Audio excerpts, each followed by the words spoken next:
Nora Cortiñas has been protesting in front of Argentina's presidential palace every Thursday, demanding to know what happened to her son, who disappeared in 1977 during the military junta rule.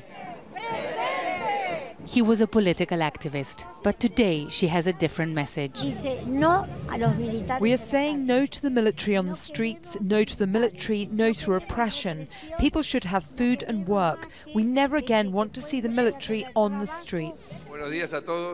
On Monday, President Mauricio Macri announced he's removing a ban on military involvement in fighting crime, terrorist threats, and other internal security issues.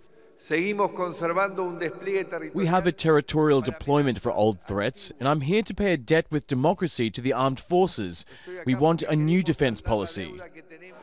In the 1970s and 80s, Argentina's military dictatorship tortured and killed thousands of political opponents. It was a dirty war. And that's why thousands took to the streets to protest the presidential decree.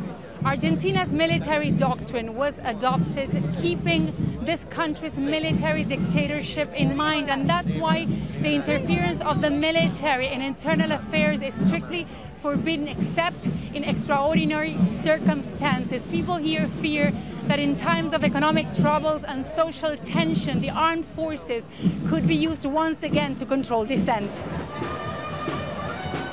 War veterans from the Malvinas or Falklands War between England and Argentina in 1982 were also part of the protest. Since Argentina returned to democracy, there's been a social pact in which we never again see the military involved in internal affairs. Our military is not trained to fight internal problems, and I fear that abuses like we see in Mexico or Colombia could happen here.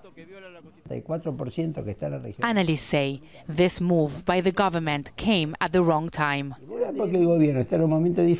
The government is going through a difficult time economically with the IMF, and it's trying to find announcements that will draw people's attention. But this announcement is useless without concrete measures that will help the military, like more resources, new equipment, more funding. Reforming the armed forces won't be easy, with the opposition trying to block the presidential decree in Congress and human rights groups adding to the pressure on the streets. Teresa, Al Jazeera, Buenos Aires.